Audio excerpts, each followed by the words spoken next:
¿Me escuchan?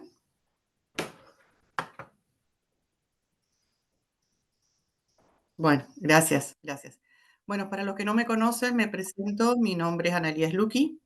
Yo estoy en una de las comisiones prácticos y las unidades restantes que faltan de la teoría las van a dar conmigo, ¿sí? Así que hoy vamos a comenzar con la unidad 9, que es la unidad que se refiere al tema de la dirección.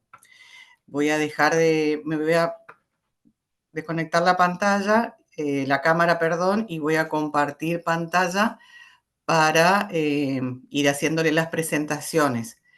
Como no voy a ver el chat, les pido si hay alguna consulta, si alguno tiene micrófono, si me puede ir leyendo el chat, por si me paran o tienen alguna consulta para hacerme. ¿Sí?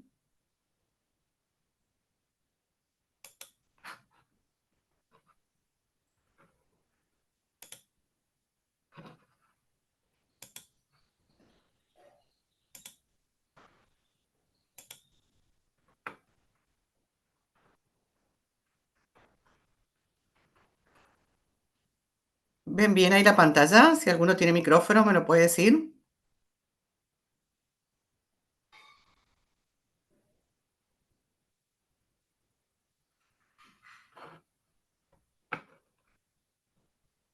Sí, profe. Bueno, muchas gracias. Bueno, como les decía, hoy vamos a hablar, no mirar, vamos a hablar del tema 9, que es el tema que se refiere a la dirección, ¿sí? A lo que es la dirección en una empresa, en una organización. Este tema incluye lo que es las tareas directivas y los roles de la dirección, incluye también los procesos de conducción y los diferentes estilos de liderazgo, estilos directivos que hay en las empresas y que existen de acuerdo eh, a los estilos de conducción o a los enfoques que hay y que hubieron. Lo que se refiere a algo, vamos a hablar de lo que es la gestión o la administración de los recursos humanos y también del tema que es la motivación y la importancia de la comunicación en las empresas. Bueno, para comenzar, vamos a decir que dentro de del esquema clásico, las funciones más importantes que hay en el área gerencial de la empresa es lo que se refiere al planeamiento en la organización, ¿sí? A la organización en sí misma, a la estructura de la organización, al tema que vamos a dar hoy la importancia de la dirección y el liderazgo en la empresa, y lo que se refiere al control dentro de la organización. Esas son las cuatro funciones básicas o elementales en el área conductiva de una organización. Lo que podemos decir es que en la administración siempre se plantea dos enfoques que seguramente lo han escuchado a través de todas estas unidades teóricas. Uno es el enfoque clásico y otro es el enfoque conductista. En cuanto al enfoque clásico, siempre en el área de conducción o de dirección se tiende a retener la autoridad, ¿sí? Y hacer planes, ¿sí? Que dirijan directamente o estrictamente a los subordinados. En cambio, en el área de la orientación conductista, se pretende compartir la autoridad y también permitir la intervención de los subordinados en el planeamiento, en la ejecución de las tareas, ¿sí? Para dar participación a los subordinados y de que de esta manera se sientan incluidos en la organización. Eh, Esto también depende de cómo tomamos la administración de los recursos humanos, ¿sí? Eh, Depende del enfoque que damos, es el tipo de liderazgo que se lleva a cabo en la empresa, ¿sí? Em, para eso es importante también conocer con quién trabajamos o con qué recursos humanos contamos en la empresa, porque el conocimiento del personal de la empresa es un requisito importante para la tarea directiva, ¿sí? Hay a ver, todas las personas somos diferentes, ¿sí? En toda organización, el recurso humano con que contamos es diferente. Es importante saber con qué personal contamos al momento de establecer cómo vamos a ser como líderes, cómo vamos a motivar también a nuestro personal, ¿sí? Por eso vemos acá en pantalla que hay diferentes concepciones acerca de lo que es la naturaleza humana. Si tomamos en cuenta la psicología, ¿sí? La psicología lo que dice es que el hombre tiene una infinita capacidad para crecer, para desarrollarse, para realizarse, para comprometerse, para aprender, ¿sí? Y para realizar nuevas cosas. Si tenemos en cuenta lo que dicen los etólogos, que son los que estudian el comportamiento de los animales, dice que la gente tiene una naturaleza dual, ¿sí? Se les analiza como animales y como personas, y que la capacidad en realidad del ser humano descansa principalmente en conductas transmitidas genéticamente, ¿sí? Como le dice ahí la pantalla, vía instintos, ¿sí?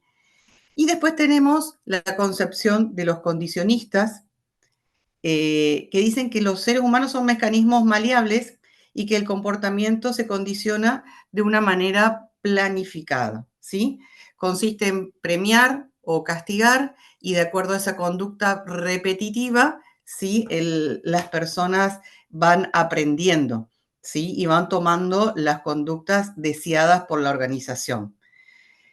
Pero en realidad el ser humano es un mecanismo sumamente complejo que no responde a ninguna de estas teorías en forma específica o en forma única, ¿sí? Somos todos muy complejos y cada uno tiene sus características particulares. Eh, Déjenme ver una cosita porque se me está dando un errorcito acá. Bueno, parece que está bien.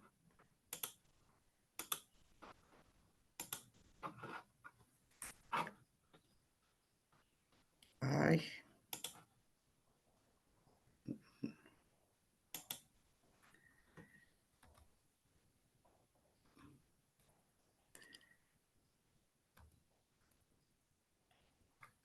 Bueno, entonces, ante todo esto, como les decía, la gerencia debe comprender que no solo, no todos somos iguales, que cada uno tiene sus propias creencias y valores, ¿sí? Que hay grupos y culturas diferentes dentro de la empresa, y que el conocimiento de esto es de parte del líder, de parte de la gerencia de la empresa, de los directivos de la empresa, es requisito para alcanzar los objetivos de la organización.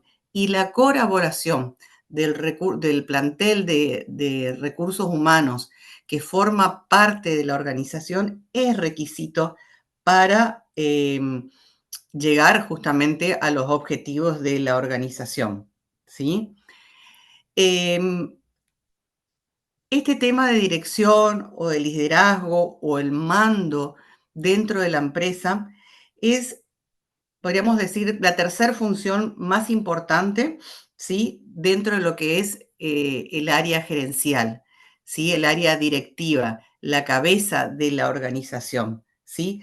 Porque es justamente es el comienzo de empezar a generar la acción de acuerdo a los planes desarrollados, ¿sí? Y esto implica también comprometer al recurso humano, a los recursos humanos de la empresa en pos del objetivo, ¿sí? Por eso es que una de las obligaciones del liderazgo involucra no solo cumplir los objetivos o las metas eh, planteadas para la empresa, sino también combinar esto con la preocupación por los subordinados o por los recursos humanos. Para el área directiva, es sumamente importante tener un equilibrio entre lo que es la preocupación o la ocupación para conseguir las metas organizacionales y también por los intereses de los subordinados o de los recursos humanos que componen la organización. ¿Sí? Por eso, si ven en pantalla, ahí podemos definir que el liderazgo es un patrón de comportamiento gerencial integrador de intereses y de esfuerzos personales, voluntarios y organizacionales en procura de los objetivos, ¿sí? Esto se refiere que el comportamiento justamente de los gerentes está diseñado para integrar los intereses y los esfuerzos personales y organizacionales, ¿sí? En procura de los objetivos de la organización, ¿sí? Y de las personas.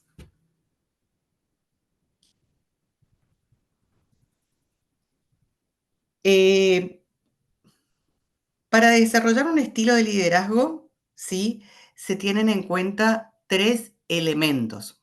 O sea, dentro del liderazgo, de la función de liderar, aparecen tres elementos. Y en virtud de esos tres elementos es que también podemos definir, perdón, diferentes estilos de liderazgo, ¿sí? Entre esos elementos tenemos primero el líder, ¿sí? El líder tiene su propia personalidad y si bien no hay un patrón genérico de líder, sí podemos decir que el líder posee siempre ciertas características, ¿sí? Que no son estándares ni universales, pero normalmente se identifican en un líder, ¿sí? Como ser la inteligencia, la confianza en sí mismo, la actitud ante las relaciones humanas, de tener un buen vínculo con los subordinados, una orientación hacia lo que es la realidad de la organización, una voluntad férrea de cumplir los objetivos que hay en la organización. El segundo elemento que compone el liderazgo es justamente el seguidor, ¿sí? Eh, las características de las personas que uno o que el líder conduce influye en forma muy decisiva el éxito de la función de este líder, ¿sí? De acuerdo a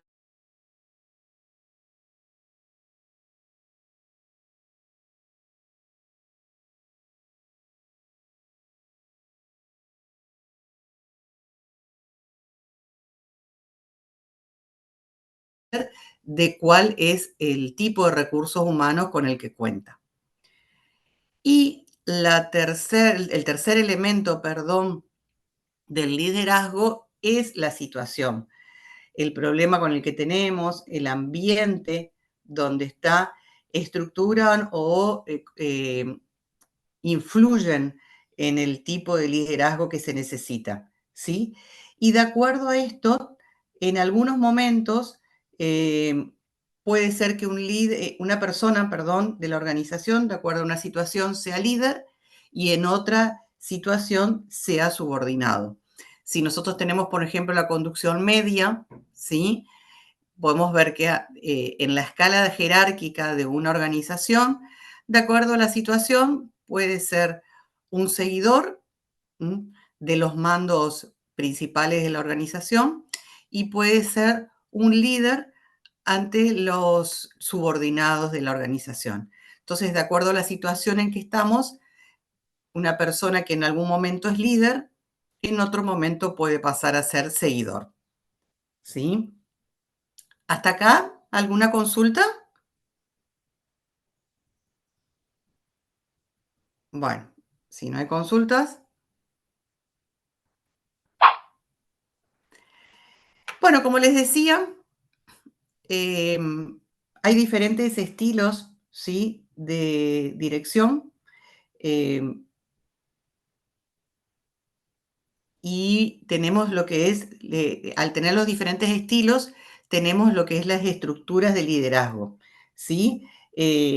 Normalmente un gerente, o sea, en general, los gerentes no siempre utilizan la misma estructura de liderazgo como les decía, puede variar de acuerdo a la situación. Dentro de las estructuras tenemos la estructura de contingencia y las estructuras universales. La estructura de contingencia dice justamente lo que dice en la pantalla, que la situación dicta el estilo. En cambio, las universales dice que hay un solo estilo de dirección para cualquiera de las situaciones. ¿Sí? Entonces, la contingente o la estructura de contingencia dice que puede variar. Un gerente o un líder, perdón, de acuerdo a la situación, puede tener un estilo u otro que vamos a ver ahora. En cambio, la estructura universal dice que el estilo del líder no va a cambiar cualquiera sea la situación en la que se encuentre. ¿Sí? En el Disculpe, caso... profe, Sí, te escucho. creo que se dejó de compartir su pantalla. A ver, espera, voy a dejar de compartir y volver a compartir entonces. Espérame un segundito, a ver.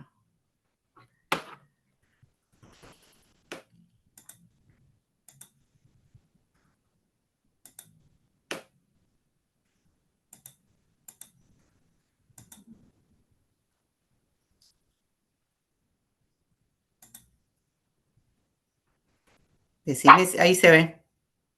Se ve, profe. Bueno, me avisan por favor porque puede ser que por ahí habré tocado algo, sí, dejé de compartir, no me di cuenta. ¿Sí? Cualquier cosita me avisa. Bueno, entonces les decía, como les decía, que hay dos estructuras, ¿sí? El de contingencia y el universal. El de contingencia dice que la situación en la cual se encuentra el líder define el estilo de liderazgo. En cambio, la universal dice que hay un solo estilo, cualquiera sea la situación en la cual nos encontramos. Dentro de las estructuras de contingencias encontramos tres estilos de liderazgos. Estas estructuras de contingencia se llama también la clasificación de Kurt Lewin, ¿sí? Dice que hay tres estilos de liderazgos y estos estilos de liderazgos se definen por la ubicación de la función decisoria, o sea, quién toma la decisión ante una situación. De acuerdo a eso, se definen estos tres estilos de liderazgo: el autocrático o autoritario, el democrático o participativo y el permisivo, perdón, o rienda suelta, que también se llama laissez-faire, o lo que significa dejar hacer. Perdón. En el caso del estilo autocrático o autoritario, la toma de decisiones es una facultad exclusiva del líder, ¿sí? Eh, no importa lo que consideren los subordinados, el líder toma la decisión ante la situación en la que se encuentra, ¿sí? Y siempre es el que determina qué se va a hacer, ¿eh? O sea, se hace lo que el líder quiere, ¿sí? En el estilo participativo o democrático, que tiene que ver más con el estilo de conducción conductista, el líder escucha a los subordinados, ¿sí? Escucha sus opiniones, sus necesidades, los subordinados son tenidos en cuenta, ¿sí? Esto hace también al ser escuchados que los subordinados se interesen por los problemas de la organización, se sientan parte de la organización y el líder, antes de tomar la decisión, antes de decidir, escucha justamente las opiniones de todas aquellas personas o de los recursos humanos que dependen de él y en base a esas opiniones toma la mejor decisión. Y después tenemos el estilo permisivo, donde de rienda suelta, ¿sí?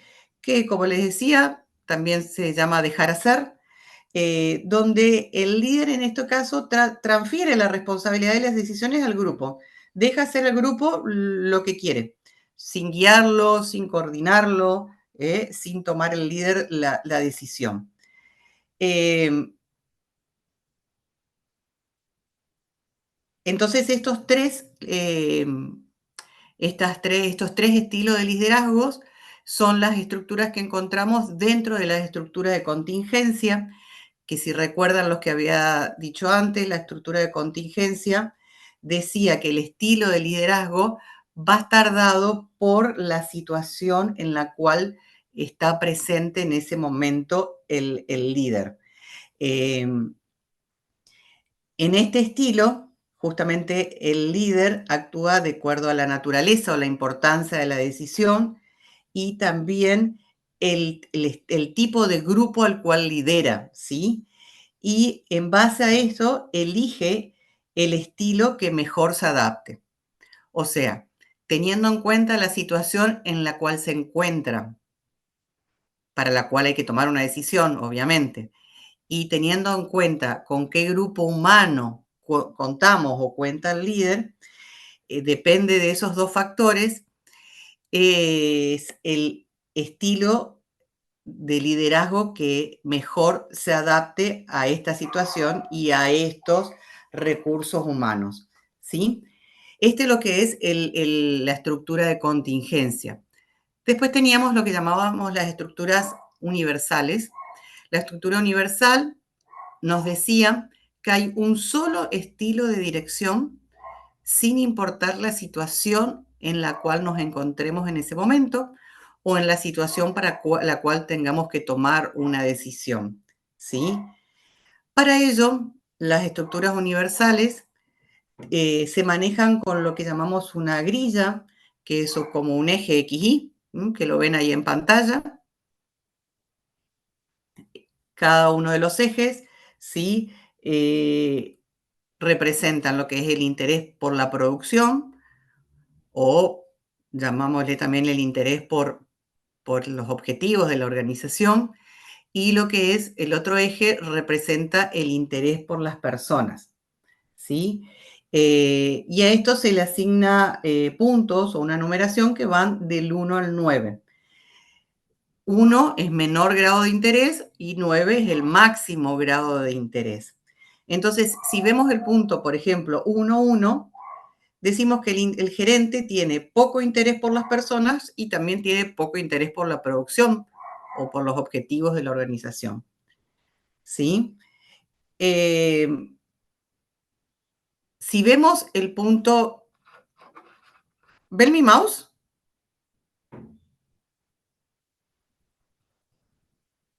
¿Ven el mouse, chicos? Sí, profe. Disculpe, si Bien, está, profe, ¿sí? usted avanzó en las diapositivas mientras explicaba, ¿no? ¿Sí? ¿No te avanzó? No. Ay, no sé qué le está pasando entonces. Quizás no sé si está compartiendo la aplicación o si está compartiendo pantalla directamente. Espérame un poquitito.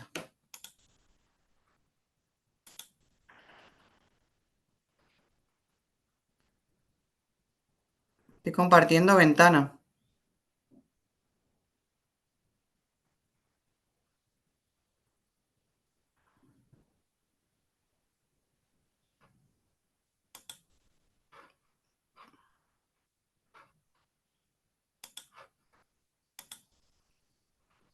Vamos a ver si ahí es mejor.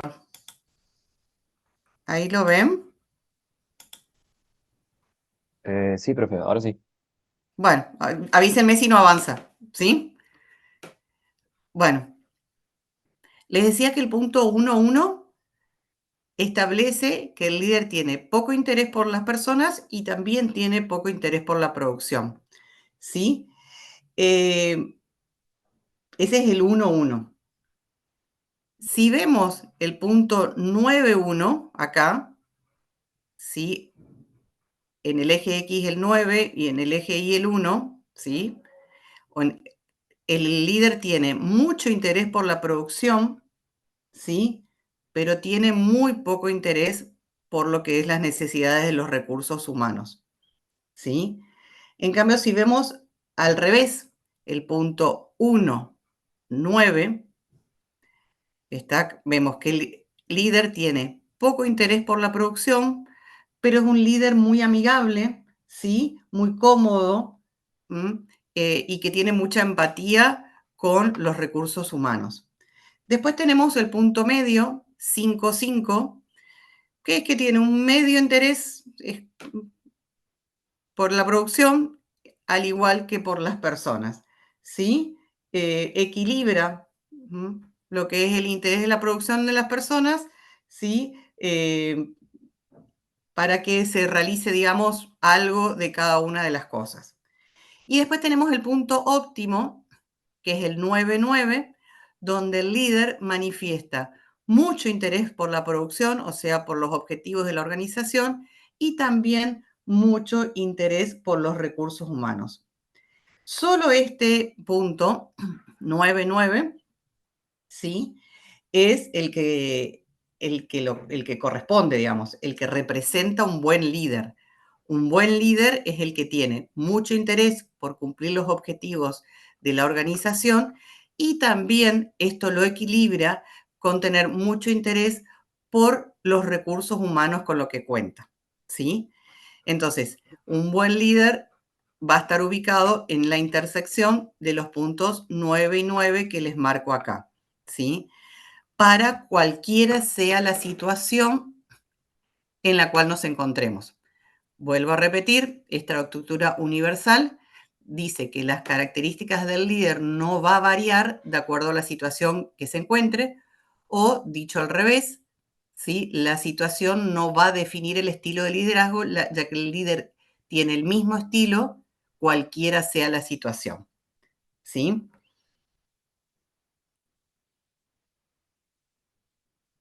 ¿Avanzó la pantalla ahí? Sí, profe, ya avanzó. Ah, bueno, perfecto entonces. Bueno, de acuerdo al nivel de la organización, ¿sí? También va a tener que, se va a tener en cuenta la situación del liderazgo, porque va a tener que tener distintas habilidades para el líder y también son distintas las decisiones, ¿sí? Que se tienen que tomar. Los liderazgos que están en la, como dice en la pantalla, en la cabeza estratégica, en la cima de la organización, em, requieren tener destrezas conceptuales, ¿sí? Para establecer los objetivos básicos de la organización, ¿sí? Eh, Establecen lo que es la imagen de la empresa, los objetivos básicos, ¿sí? Tienen en cuenta lo que es el entorno de la organización, ¿sí? Y tienen la habilidad de manejar lo que llamamos la incertidumbre y ambigüedades en lo que es la interrelación entre la organización y el medio ambiente en el cual se encuentra inserta, ¿sí? Después tenemos lo que llamamos los gerentes intermedios. Los gerentes intermedios tienen que tener lo que llamamos las destrezas de negociación, porque como dice ahí el texto, son los responsables de traducir o indicar los objetivos generales, ¿sí?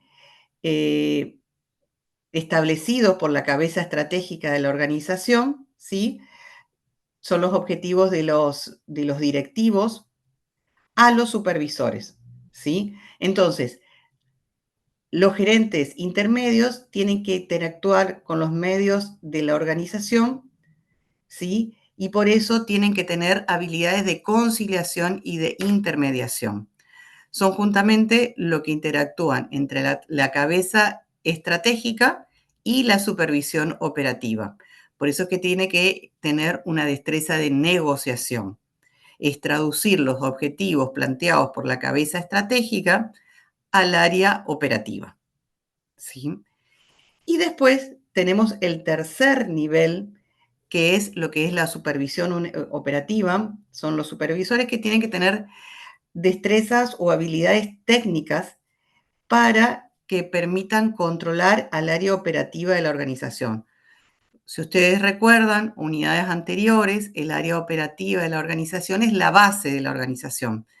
Son, la base me refiero a que dentro de la jerarquía, ¿sí? De una organización, que nosotros lo graficábamos a través de los organigramas, la parte inferior del organigrama es el área operativa, que son los que ejecutan las tareas diarias, ¿sí?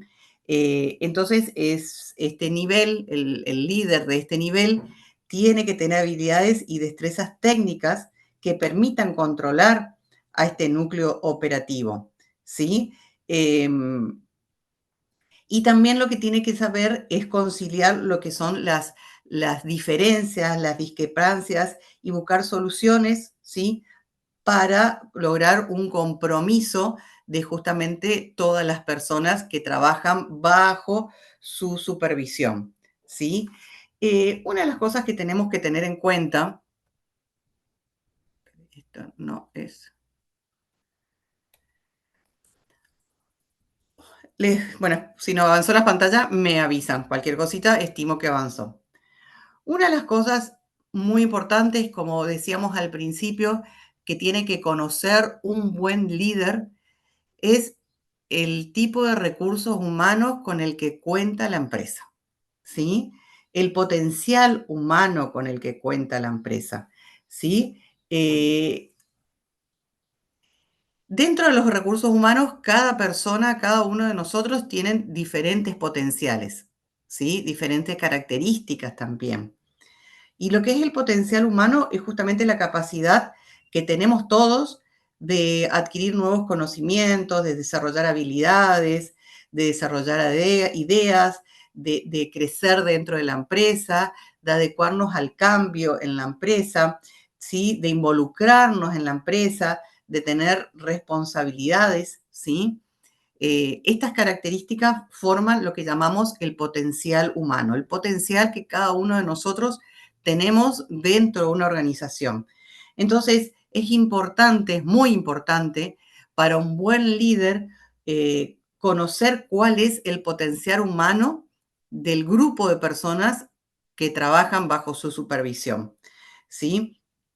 Es tener localizado justamente al personal con el potencial que cada uno de nosotros tiene. Esto es muy importante porque tiene muchas ventajas para cubrir puestos nuevos, para realizar ascensos, para realizar cambios dentro de la organización, tener un buen conocimiento del personal, lo que hace es ahorrar tiempo en el manejo de la organización, en la formación de las personas y tener un menor número de fracasos ante la organización de los recursos humanos dentro de la organización. ¿Sí? Eh, para eso, ¿sí? Se hace justamente, como les decía, necesario estudiar las potencialidades de cada individuo, ¿sí? Para que el buen líder los conozcan a sus subordinados, ¿sí? Y de esta forma poder utilizar de la mejor manera posible los recursos humanos con los que contamos, ¿sí? Y definir también de la mejor manera posible cuál es la política de recursos humanos que va a estar establecido en la empresa y que nos permita aprovechar de la mejor forma el potencial humano con el que cuenta la empresa. ¿Sí? Para eso tenemos que tener, por llamarlo así, un inventario o un conocimiento de justamente esto, de los recursos humanos de la empresa y de su potencial. Y para eso hay que hacer una evaluación periódica de las personas para tener en cuenta estos datos, ¿sí? Hacer estudios del potencial humano y sobre lo que cada uno es capaz de lograr dentro de la organización. Eh, Esto lo que determina es ver el grado de potencial que cada uno o cada trabajador puede tener individualmente, ¿sí? Nos permite también ver cada puesto de trabajo, cuáles son las personas más idóneas para cubrirlo y establecerlas, como les decía hoy, las estrategias humanas para no solo planificar las políticas de recursos humanos, sino también para planificar lo que es la carrera profesional de cada una de las personas que integran la organización, ¿sí? Cómo puedo rotar los puestos de la organización y cómo puede esto ir avanzando. Para el conocimiento de lo que es el potencial del recurso humano con el que cuento, hay diferentes métodos, ¿sí? Esto que les estoy comentando es previo a lo que les muestra la pantalla ahora, es justamente para poder hacer una introducción a lo que vamos a hablar en esta pantalla, que es la motivación. Le decía que hay diferentes métodos, ¿sí? Para poder definir quién tiene el potencial necesario para cada uno de los puestos que hay que cubrir dentro de la organización. Eh, Hay métodos donde están evaluados por expertos, donde se nombra un comité para evaluar a las personas que trabajan en la organización y ellos recopilan información a través de entrevistas, test psicotécnicos, currículos y a través de eso hacen informes, ¿sí? Hay métodos que tienen que ver con la realización de una comisión en los altos ejecutivos.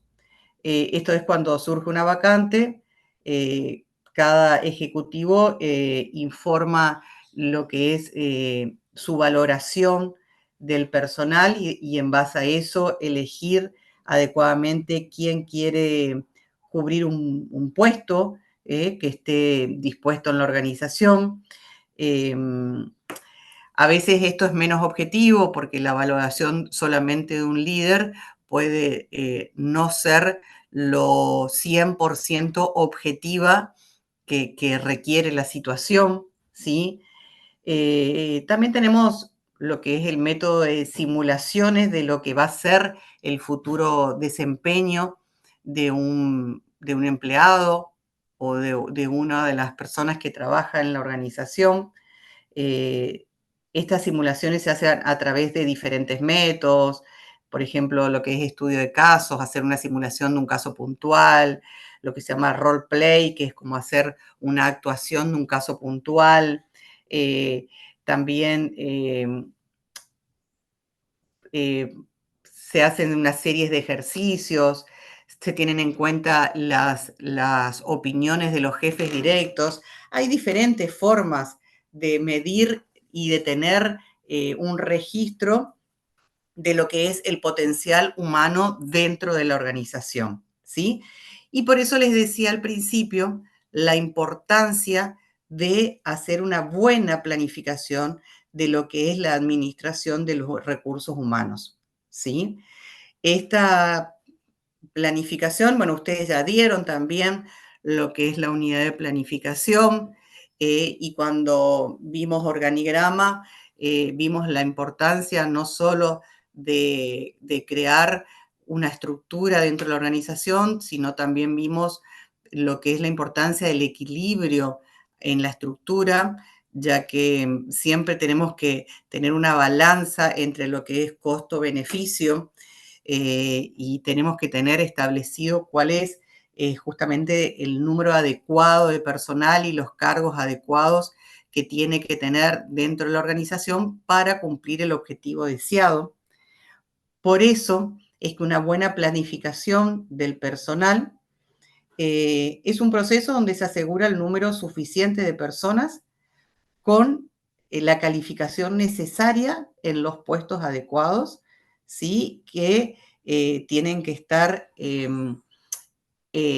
ubicados no solo con la calificación adecuada, sino en el momento adecuado, en el puesto que corresponda, y para hacer el trabajo de la forma más fácil y rentable económicamente para la organización. Obviamente que la precisión de esta planificación de los recursos humanos va a variar de acuerdo al tipo de empresa en la cual nos encontremos. Empresas chicas va a tener una menor planificación de recursos humanos que lo que es una empresa grande que de base ya tiene una planificación, una estrategia de recursos humanos en cuanto a reclutamiento, en cuanto a la proyección, en cuanto a la formación, en cuanto a ir escalando posiciones y cargos directivos dentro de la empresa.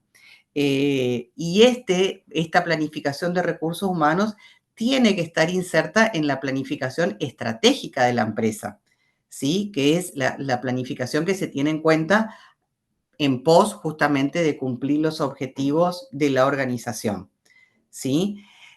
Por eso que cuando nombramos las funciones básicas o elementales de un buen líder, una de las funciones que les nombré originalmente era la planificación y también estaba la dirección dentro de esas funciones importantes. ¿Alguna consulta hasta acá, chicos? ¿Que tengan alguna consulta para hacerme de lo que fuimos hablando? Bueno, si alguno escribe algo en el chat, le pido nuevamente a los que tienen micrófono que me los lean porque al compartir la pantalla no puedo ver el chat, ¿sí? Bueno, y ahí llegamos al tema que vamos a hablar ahora, que es el que está en la pantalla, que espero que lo vean todos, que es el tema que se llama motivación, ¿sí? Por eso es que primero les introduje en lo que es la importancia de un buen líder, de tener el conocimiento de los recursos humanos que dependen de él, ¿sí?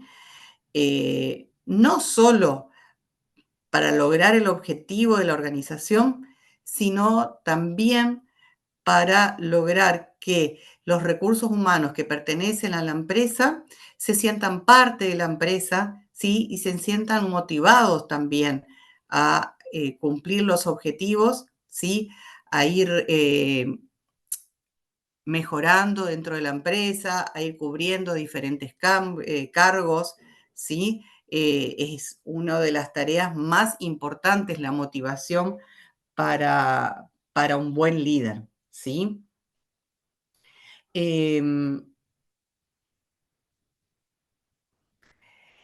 Por eso que se debe motivar a los recursos humanos de la organización.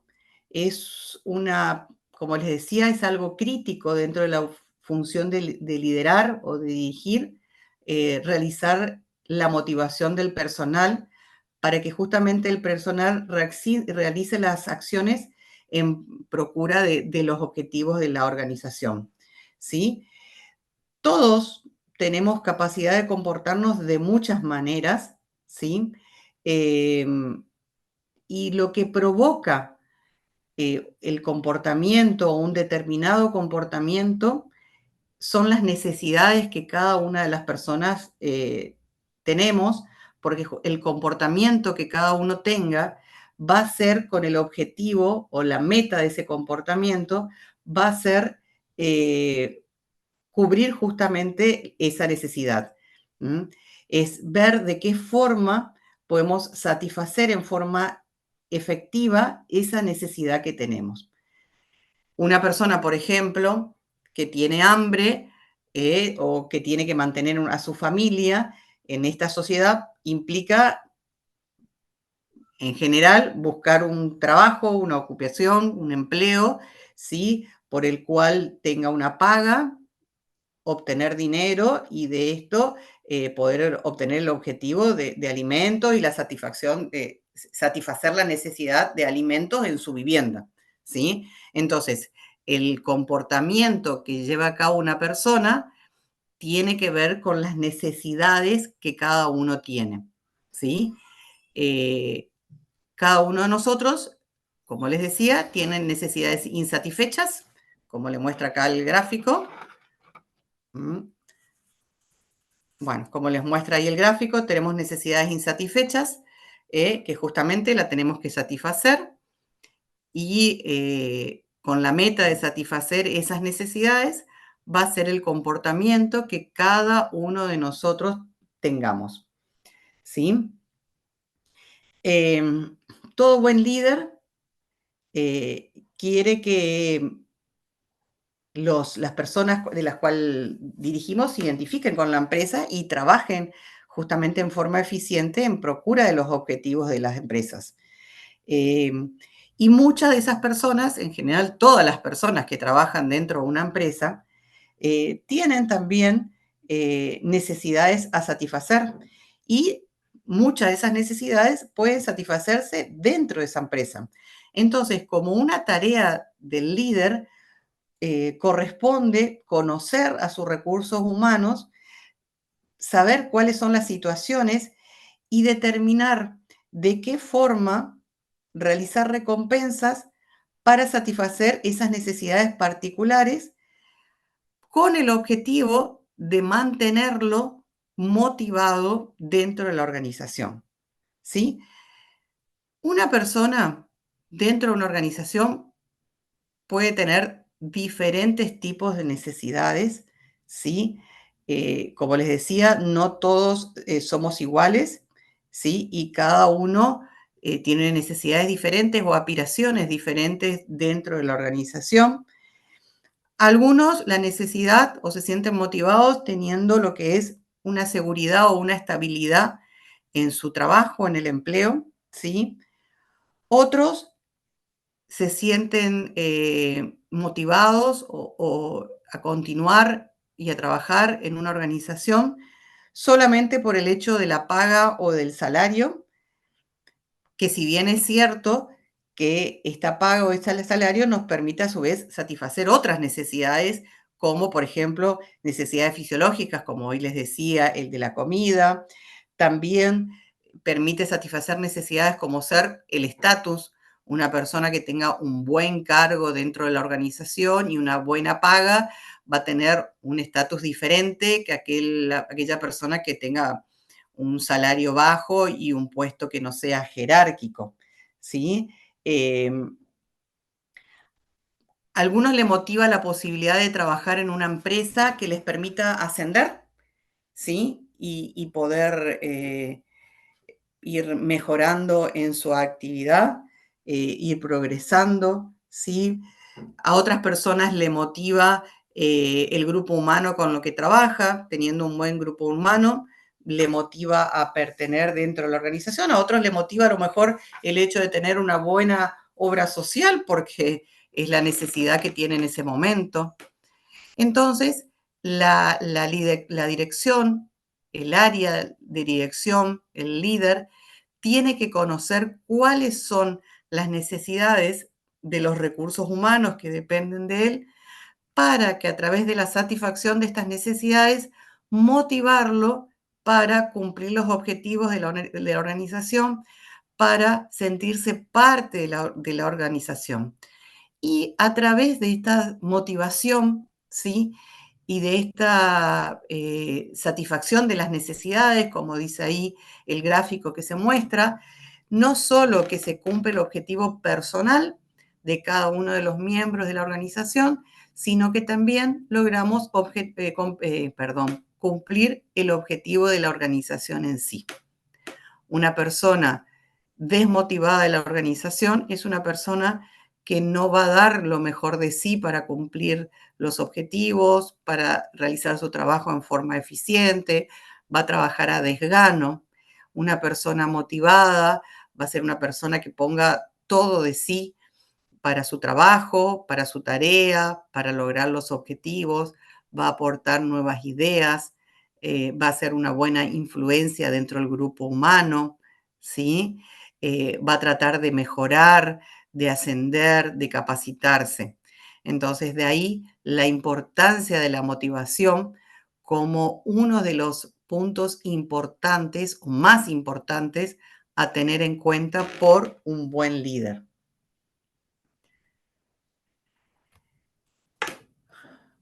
Por eso es que toda persona dentro de lo que es la tarea de motivación puede tener, dentro de sus tareas tienen lo que es un resultado, ¿sí? Y ese resultado puede tener, de acuerdo a cómo sea, un premio o un castigo, ¿sí? Eso tendrá una influencia en las personas, una retroalimentación, ¿sí? Aquella persona que tenga un castigo, que el castigo no es un castigo físico, ¿no? Dentro de las empresas puede ser una suspensión, puede ser una deducción del salario, puede ser una multa, puede ser un llamado de atención, puede ser un llamado de atención que figure en su legajo, hasta puede ser un despido, ¿sí? Y los premios, hay diferentes tipos de premios o motivaciones. Esto influye en lo que es los recursos, son los recursos humanos dentro de la organización, ¿sí? Una persona que no tenga un buen resultado en su tarea y tenga una buena retroalimentación, ¿sí? De lo que es ese resultado de su líder, podrá mejorarlo y eso que en su momento a lo mejor sufrió un castigo, podrá hacer un premio, volver a ascender. Entonces, toda la realización de la tarea, el resultado del premio al castigo que realiza, hace un circuito que permite a algunas personas poder mejorar dentro de la organización y otras personas conocer que no son las personas idóneas para estar en los puestos, ¿sí? de mi empresa.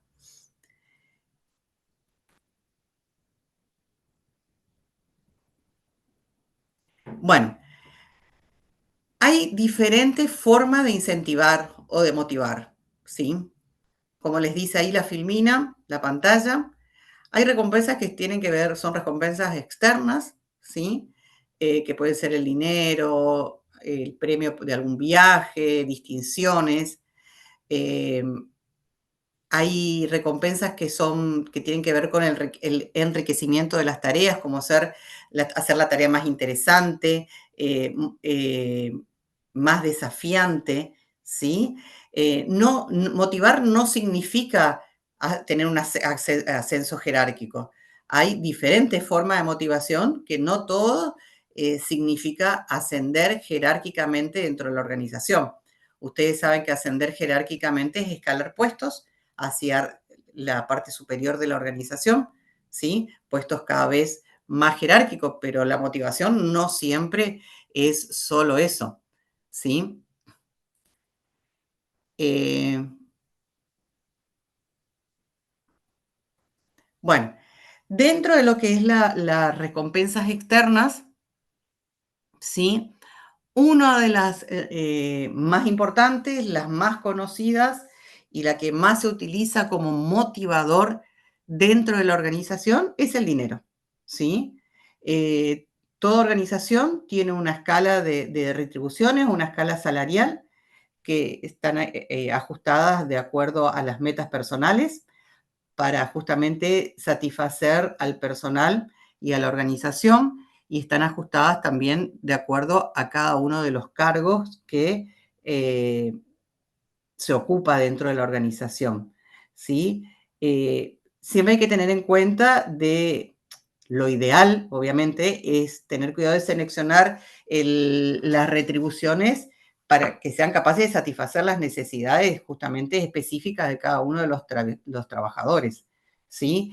Y en cuanto al dinero como motivador, es muy importante comunicar claramente la relación que existe entre un buen desempeño y la recompensa, ¿sí? Eh,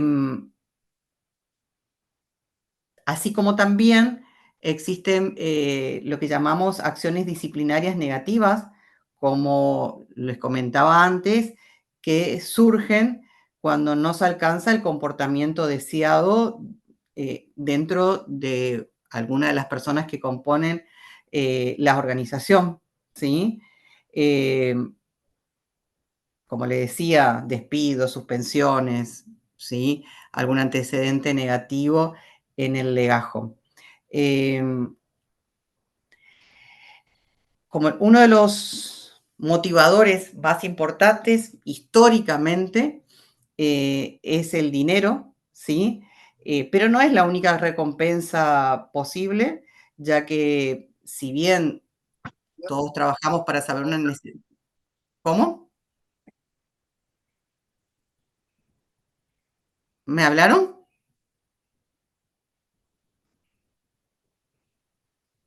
Bueno, eh, les decía que es el dinero, pero no es la única motivación. No escucho bien. ¿Alguien me está hablando?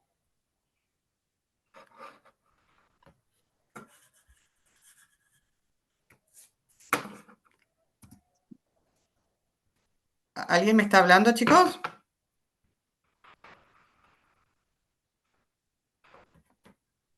Esperen un segundito.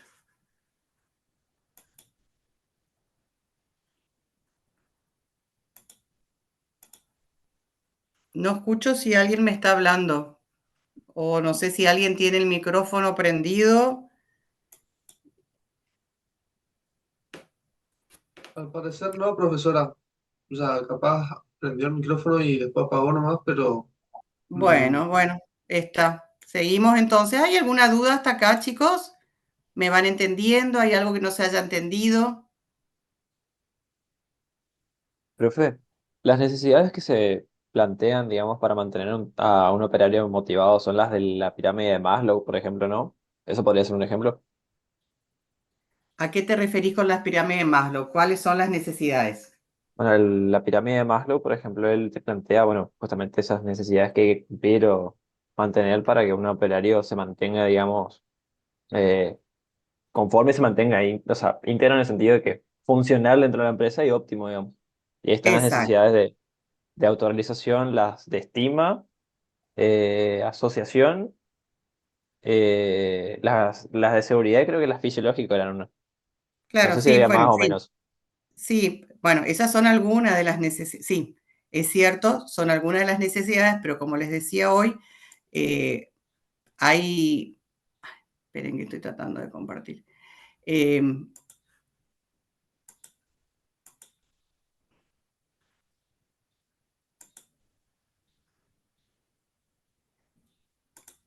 las personas somos tan diferentes unas de otras que las necesidades justamente pueden ser muy diversas, ¿sí? Si bien existe esa pirámide y existen diferentes tipos de necesidades, hay tantas necesidades como personas, porque ya le digo, eh, cada persona, al ser especial, tiene una necesidad insatisfechas a satisfacer justamente, y la forma de motivarlos es diferente unas que otras.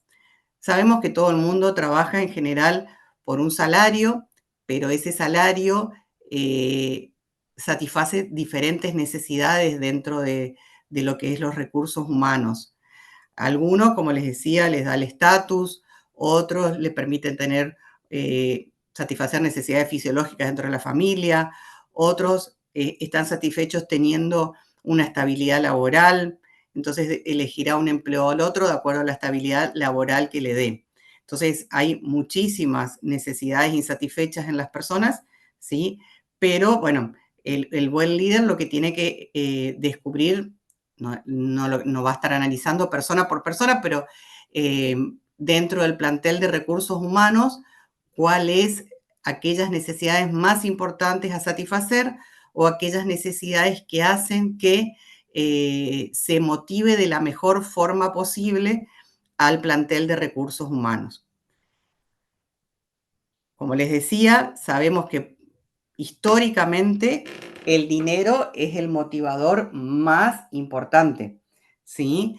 En forma universal, es fácil de implementar, es el más fácil de implementar dentro de la organización a través puede ser de salario, del salario básico, de acuerdo al cargo que se ocupa, puede haber una retribución variable.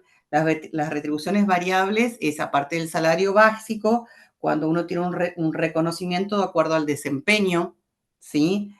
Puede haber algunos pagos suplementarios que no están relacionados con el cargo, por ejemplo, algún adicional para las vacaciones, el tipo de obra social, algún tipo de seguro especial, realizar pagos especiales en feriados, por ejemplo, ¿sí? Eh, Como les dice ahí la filmina, la pantalla, el valor simbólico siempre del dinero es también una fuente de reconocimiento y autoestima. Es como que al tener un buen salario, el personal de la empresa siente que su trabajo es valorado, ¿sí? Es tenido en cuenta al tener aumentos de salario y a realizar una escala profesional dentro de la empresa. El empleado se siente parte de la empresa, se siente un miembro de la empresa y participa en lo que es el logro de los objetivos y es importante también porque influye en lo que es el grupo humano, ¿sí? ¿Qué condiciones tiene que tener el dinero, el pago, esta recompensa? Es justamente que tiene que ser significativa para el que la recibe. Obviamente que si uno recibe un salario y considera que el salario es mucho más bajo del que tendría que recibir, la motivación no va a existir. Por eso es que el salario tiene que ser justo y equitativo, ¿sí? También tiene que estar vinculado al buen desempeño, que es lo que le mencionaba hoy, lo que podrían ser las retribuciones variables, ¿sí? Y esto lo que tiene que hacer es motivar de tal forma que la realización de la tarea que realizan las personas que trabajan en la organización se vayan consolidando y mejorando, ¿sí? A lo largo del tiempo. Eh, eh,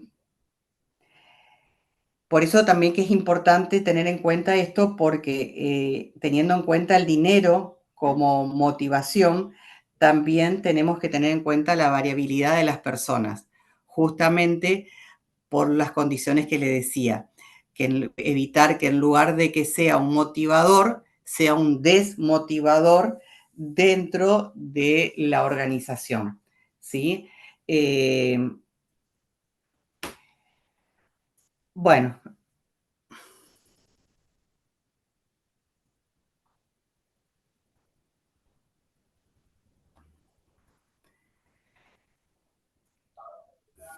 bueno, para realizar todo esto que estuvimos hablando ahora, ¿sí? Para establecer un buen liderazgo, para establecer o realizar una buena motivación dentro de la empresa, ¿sí? Es importante lo que llamamos la comunicación dentro de la organización. Eh, Todas las organizaciones necesitan de la comunicación justamente para transmitir las intenciones y para intercambiar información. La comunicación es el proceso de justamente efectuar un intercambio de entendimiento entre dos o más personas, ¿sí? Dentro de la estructura de la organización se establece un esquema formal para la comunicación, ¿sí? A través de las comunicaciones las partes de la organización se interrelacionan con el objetivo de cumplir los planes o lo que está planificado dentro de la organización, ¿sí?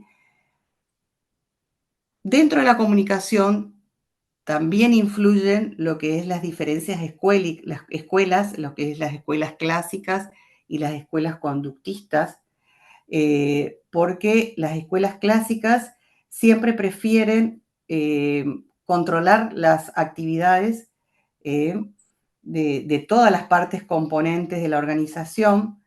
En cambio, el estilo conductista, las escuelas conductistas, eh, consideran que las redes de comunicación también pueden ser utilizadas para revelar lo que sienten los recursos humanos, la reacción de los medios. Es decir, que no solo nos permite hacer una bajada de línea de lo que el área directiva pretende de nosotros, sino que a su vez permite tener al área directiva una retroalimentación, ¿sí? Poder conocer lo que piensan, lo que sienten las personas que trabajan bajo su supervisión, ¿sí? Esto es lo que considera que es la comunicación para la escuela conductista. Entonces, la comunicación, podemos decir, que cumple dos propósitos, ¿sí? Por un lado, nos permite instrumentar el plan y coordinar las acciones para lograr los objetivos, ¿sí? Y por el otro lado es el medio por lo cual los miembros de una organización pueden ser motivados para ejecutar ese plan en forma voluntaria y en forma eficiente, ¿sí? El proceso de comunicación tiene varios elementos. Por un lado, el proceso de comunicación no solo en las organizaciones, sino en general. En la vida nosotros permanentemente nos estamos comunicando, ¿sí? Entre nosotros, con nuestra familia, entre los amigos, en la facultad, en el trabajo, y los elementos en cualquier comunicación son los mismos, ¿sí? Obviamente lo que va a variar es el mensaje que transmito a través de esa comunicación. Uno de esos elementos es justamente el código que utilizo, la codificación, que son una serie de símbolos que van a ser transmitidos a otras personas y estas personas las reciben y las decodifican, ¿sí? Que pueden ser las palabras, pueden ser las acciones, pueden ser las imágenes y pueden ser los números. Esto es lo que llamamos, y muestra ahí la imagen, lo que es un código común. Nosotros nos comunicamos con los demás a través del habla, a través de nuestras acciones también nos estamos comunicando, ¿sí? A través de imágenes también estamos entablando comunicación, ¿sí? Entonces, es importante para cada situación elegir el mejor código o la mejor codificación para entablar una buena comunicación, ¿sí? Por un lado, después tenemos lo que es la emisión, ¿sí? De esas señales que van a ser utilizadas a través de cualquiera de los códigos que hayamos estipulado, si son las imágenes, si son números, si son símbolos, si es la palabra, ¿sí? Y el tercer elemento es justamente la recepción o el receptor, ¿sí? Que es el que va a comprender el mensaje a través de la escucha o de la observación, ¿sí?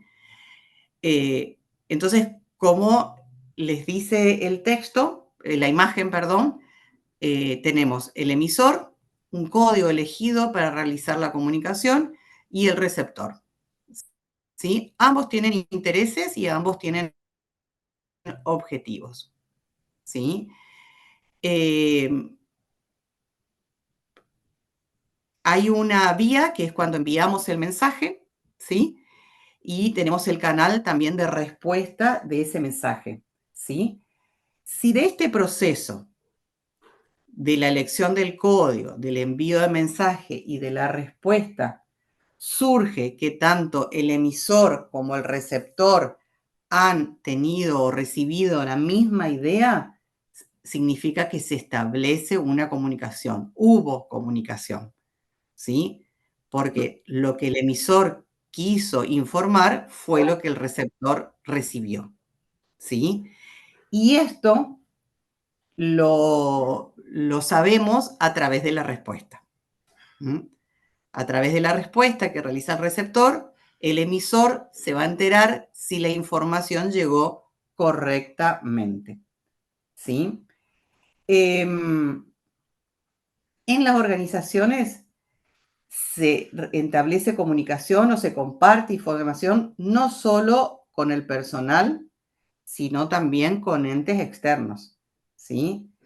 Entonces, debe establecerse canales dentro de la organización, tanto ascendentes como descendentes, entre los supervisores y los subordinados, y también canales para establecerse con entes externos, ¿sí?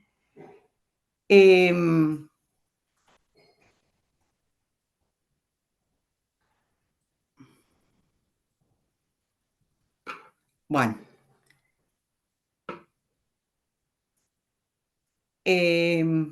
nuevamente tenemos lo que opinan las dos escuelas o los dos estilos, que son las escuelas clásicas y las conductistas, ¿sí? Las escuelas clásicas destacan la importancia de lo que son los canales descendentes de comunicación, o sea, por la necesidad justamente de dirigir y transmitir órdenes, ideas, a los subordinados, ¿sí? Y hacer una bajada de línea de lo que establece el área directiva, ¿sí? En cambio, los conductistas justamente establecen o impulsan el establecimiento de canales no solo descendentes, sino también ascendentes, ¿sí? Para determinar si se ha comprendido la información que se envía desde arriba, sino también no solo para ver si se entendió aquello que estamos informando, sino también para conocer los sentimientos y las actitudes de los subordinados, o sea, para conocer los sentimientos de los recursos humanos o el plantel que compone la organización, ¿sí? Entonces, las escuelas clásicas se manejan solamente con canales descendentes, para hacer una bajada de línea de aquello que quiero que se realice. Y las escuelas conductistas destacan la importancia de tener canales ascendentes y descendentes, no solo para establecer lo que la empresa quiere que se haga, sino también para conocer lo que los subordinados opinan, ¿sí? Entonces ahí, como ven en la pantalla, tenemos canales verticales, que son los ascendentes y descendentes. Tenemos canales horizontales, que son entre pares, ¿sí? Tenemos canales oblicuos, que son entre, por ejemplo, gerentes de diferentes áreas con empleados de otras áreas. Y tenemos canales externos, que son los que nos permiten comunicarnos con el afuera, los clientes, los proveedores, los bancos o cualquier otra institución con la cual querramos comunicarnos. Si relacionamos esto con lo que estamos dando en la práctica ahora, que es lo que son los cursogramas, y vemos que en los cursogramas podemos detallar lo que es la realización de una tarea y los diferentes sectores por los que fluye esa tarea, podemos darnos cuenta de lo que es las comunicaciones oblicuas entre diferentes sectores, no solo entre gerentes, sino un gerente de un área con un jefe o un subordinado de otra área, ¿sí? Entonces hay diferentes vías de comunicación, de acuerdo a con quién nos estamos comunicando, ¿sí? Dentro de los canales descendentes, ¿sí? De comunicación, los canales descendentes de comunicación son los canales que utilizan los niveles jerárquicos para comunicarse con los niveles subordinados, ¿sí?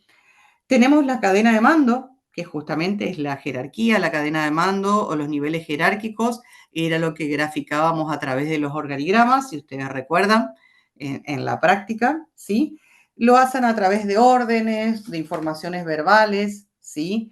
Es el canal normalmente más utilizado. Tenemos también en algunas organizaciones los que son los tableros de avisos para poner información suplementaria o adicional que queremos que los empleados conozcan, como los tableros que hay en la facultad. Puede ser que existan también tableros donde se coloquen informaciones que cada uno la va viendo y que son informaciones, no de las informaciones que queremos asegurarnos que reciban, pero son informaciones adicionales también importantes para la organización. Algunas organizaciones utilizan lo que son los periódicos internos. Bueno, tenemos lo que son mails también dentro de la organización, diferentes mensajes. Otra forma de comunicar son los manuales, ¿sí? Habíamos visto cuando vimos organigrama, los que son los manuales de funciones, donde estamos comunicando justamente cuáles son las funciones que a cada cargo le corresponde, de quién depende, quiénes dependen de él, ¿sí? Qué funciones ocupan. Dentro de los manuales de procedimiento que acompañan a los cursogramas, nos están informando cómo se realiza la tarea, cuáles son los controles que tienen que haber, cuáles son los sectores que intervienen, ¿sí? Y también tenemos informaciones, canales de comunicación informales, que es lo que llamamos cara a cara, que pueden ser conversaciones informales, que pueden ser rumores que surjan en la empresa. Hay diferentes canales de comunicación que no están previstas dentro de la estructura formal, ¿sí? Pero que sabemos que existen. Entonces, como dicen ahí en la pantalla, según los canales que utilizamos, pueden ser los formales, que son los que están ya estipulados según la estructura de la organización, y los informales, que sabemos que no están previstos, pero que existen dentro de la organización. Hay organizaciones que tienen grupo de WhatsApp, que tienen chat internos, hay conversaciones personales, hay rumores que corren dentro de la organización que permiten comunicarnos, mantenernos informados, pero estos canales no están previstos dentro de la estructura de la organización, ¿sí?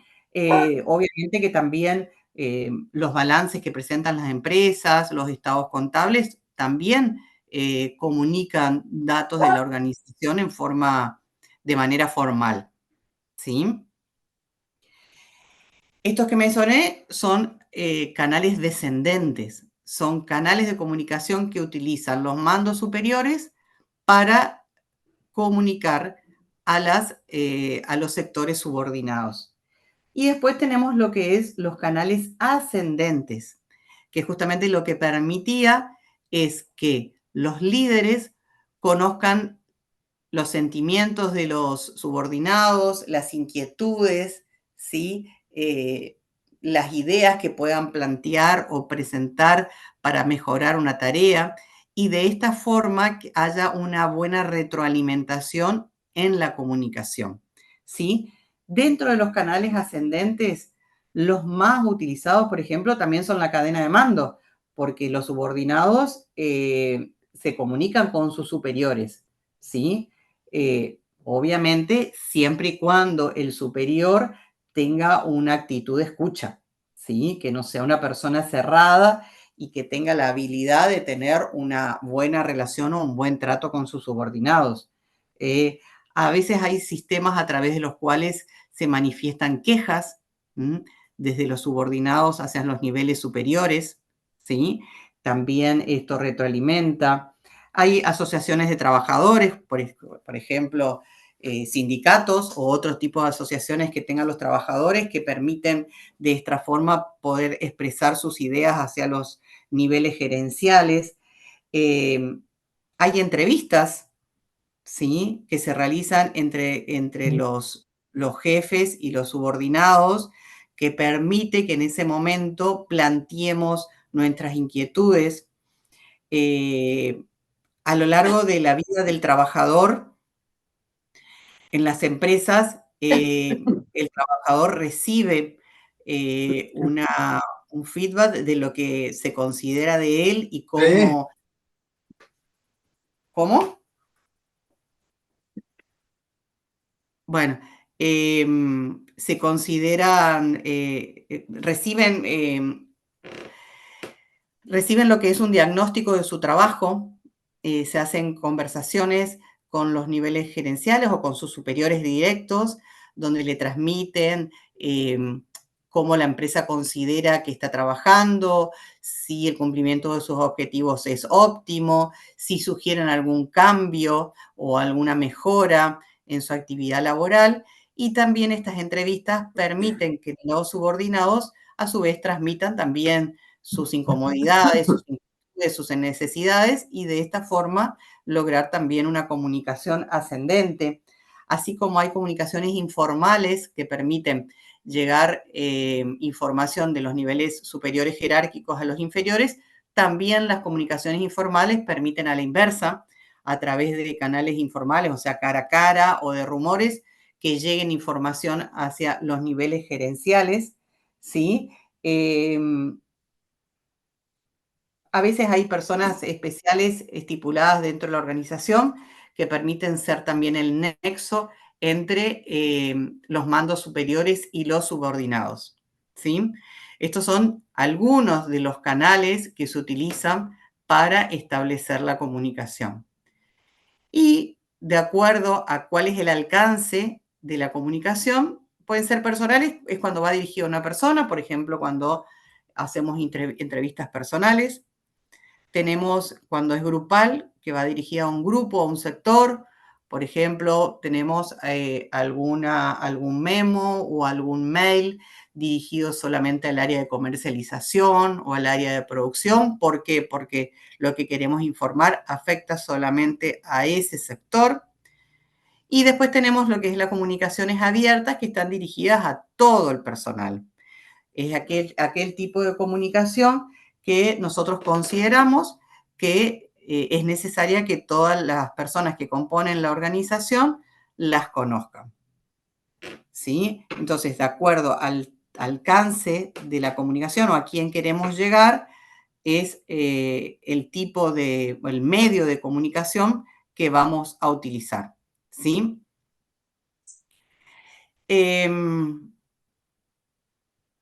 Para mejorar la comunicación, tenemos que hacer un estudio también de cuál es el receptor, para ver cuál es el mejor canal que vamos a utilizar, que es lo que mencionábamos antes. Tenemos que analizar el costo-beneficio para el emisor y el receptor, ¿sí? Hay comunicaciones que a lo mejor requieran la realización de un manual, otras comunicaciones pueden ser más directas, por un mail, por un folleto, por un memo, ¿sí? Y también necesitamos elegir cuál es el medio más adecuado para transmitir en forma eficiente aquel mensaje que queremos que llegue, ¿sí? Sean medios verbales, sean medios escritos o sean medios audiovisuales, ¿sí? Si nosotros queremos transmitir, por ejemplo, la forma de hacer una tarea o informar a un operario los beneficios de un producto, podemos hacer, por ejemplo, a través de un medio audiovisual, como un Canva, un PowerPoint o algo que permita visualizar mejor y comprender mejor aquella información que queremos hacer llegar. Por eso es importante saber escuchar, saber interpretar y decodificar justamente el código elegido. Por eso también es importante elegir el lenguaje o el código adecuado,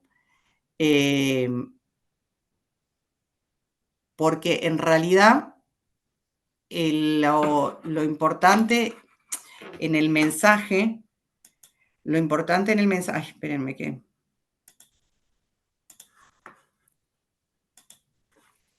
Lo importante en el mensaje y saber que el mensaje llegó como nosotros o como el emisor lo quería, es poder asegurarnos que aquello que nosotros queríamos transmitir es lo que se interpretó, ¿sí? Entonces, si recuerdan, no les voy a compartir de vuelta, pero si recuerdan la primer filmina de comunicación, nosotros teníamos un mensaje que enviábamos, ¿sí? Y después teníamos la recepción, la retroalimentación que permitía al emisor ver si aquello que quisimos transmitir es lo que fue interpretado. Si fue así, el mensaje llegó con éxito, ¿sí? Si no fue así, el emisor tendrá que replantearse si el canal que utilizó o si el código que utilizó para enviar el mensaje no era el adecuado y establecer un nuevo código o un nuevo canal para llegar en una forma más eficiente a los niveles a los que queremos llegar. ¿Sí? ¿Alguna consulta, chicos?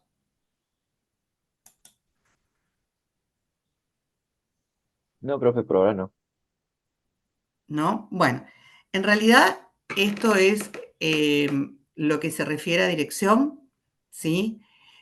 Como le decía, es una de las patas más importantes que tiene que tener un buen líder, ¿sí? Si volvemos, les voy a ver, mostrar la filmina original. A ver.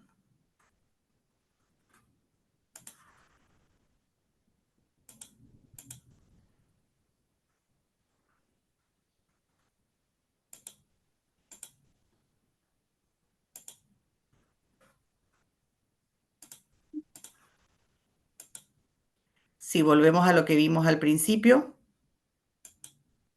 vemos que las 4 funciones importantes, las 4 funciones, mejor dicho, más importantes de un buen líder es lo que es el planeamiento, la organización, la dirección y el control, ¿sí? El planeamiento y la organización ustedes ya lo vieron, que es establecer un buen planeamiento de la empresa. El área de jerárquica tiene que planificar la organización de tal forma de cumplir en forma eficaz y eficiente los objetivos, así como establecer cuál es la mejor estructura para la organización. Y una de las patas fundamentales de un buen líder es la función de dirección, ¿sí? Ser un buen líder implica no solo, como les decía, hacer cumplir o llegar a cumplir los objetivos de la organización, sino que esto sea de una forma equilibrada entre los objetivos de la organización y las necesidades de los recursos humanos que componen la organización, ¿sí? Un buen líder, como decíamos al principio, lo que trata es satisfacer ambas cosas, los objetivos de la organización y satisfacer también al personal de la organización para que de esta forma se sienta motivado a trabajar cada vez de forma más eficiente y se involucre más en la organización, se sienta parte de la organización. Y el otro tema que vamos a ver en la próxima clase teórica, que es la cuarta pata o la cuarta función más importante dentro del área directiva, es lo que se refiere a control, que es cómo establecer un buen control dentro de mi empresa para que justamente la empresa trabaje en forma eficiente. ¿Sí? Bueno, no sé si hay alguna consulta que quieran hacerme con respecto a lo que vimos ahora o si se ha entendido.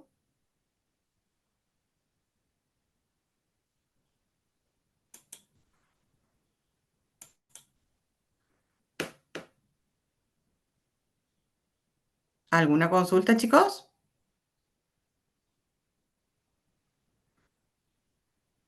¿Se Yo por ahora entendió? no, profe. Se reentendió.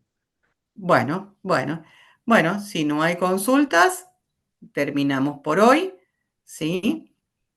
Es importante que vuelvan a leer la unidad de teoría de este tema, si lo pueden hacer durante esta semana, entonces si se les presenta alguna consulta, ya la van planteando, ¿sí? Todas las unidades que quedan a partir de ahora, que faltan 2 más, son unidades que entran en el parcial, así que estaría bueno que lo vayan leyendo, entonces cualquier consulta la plantean en la clase, ¿sí? Si no hay ninguna consulta más, los libero y nos vemos el sábado que viene. Perfecto, profe, que tengamos buen fin de hasta luego. Igualmente para ustedes, que pasen bien, buen fin de semana.